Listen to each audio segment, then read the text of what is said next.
Hey, I wanted to do a quick video discussing the wattage on a generator and how there's two wattage values. So you know how on a generator there's it says, you know, what starting watts and then running watts. Do you guys understand what that means or know why that is? Let me explain. So let's take example a motor, or I'm trying to think of something that you guys could relate it to. But so let's just do this. This is a weird analogy. When you're laying in bed and say you're sore from working out and you're laying in bed, right? And you got to get up and start moving. The hardest part is that initial getting up. Once you get up, you're able to, you know, keep it moving a lot easier.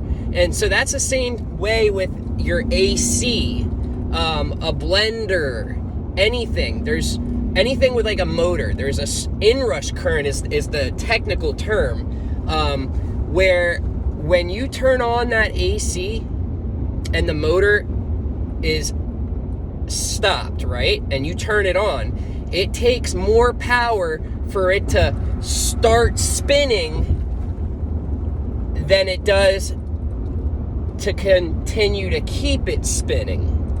So that's why there is the starting wattage power is always, you know, they'll have ratings. You'll have a 10 kW and it'll say a 12 kW for starting power or starting wattage, but then it's a 10 kW for continuous. So that is why that is, because when you have appliances or any sort of appliance, when you go to turn it on, it uses more watts, more power for that first turn on, that kick, you know, to keep it moving, to get it moving. And then once it's moving, it's not using as much power. So that's why there's two options, or always there's two values. And I don't think it's called starting wattage. I'm just completely drawing a blank. But that is why that's, you know, labeled like that. So never look at a generator's starting wattage as the total wattage. Okay, you want to look at the continuous one where it can continuously power things at that wattage, because it will not continuously power things at the starting wattage. You will overload it.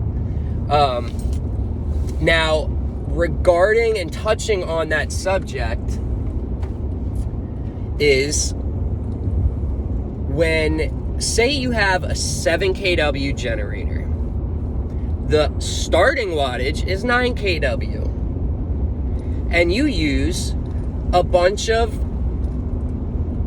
whatever that have high inrush current starting, you know, requirements.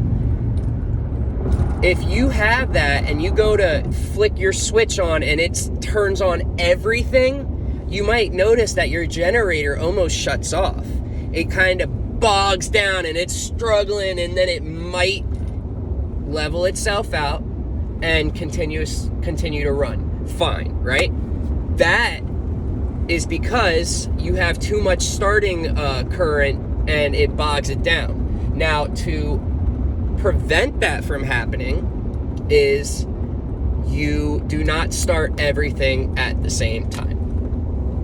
And it comes down to being knowledgeable on what you're using has the highest requirements. So I would turn on the largest power draw, the lowest amperage draw first, then add, and that way you won't hear your generator go and then start running again correctly. You know what I mean? So keep that in mind. If you do experience that, try that and tell me and let me know if that has actually improved things. It might even turn your generator off, and you guys might be like, what's going on? Well, that's your issue. You're starting things all at the same time, and it's overloading the generator for that brief startup period.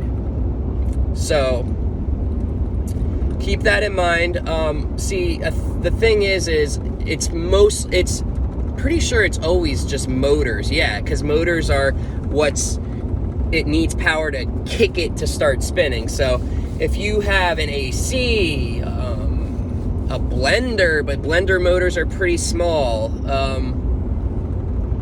a fan, pretty small motor.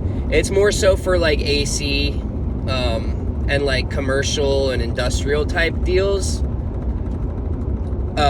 And a lot of the who use that and have to pay attention to that the most are more so like construction companies that use the portable generators. Like on the side of the highway, you'll see some, and they need to pay attention because they're using a lot of motor type appliances in a way.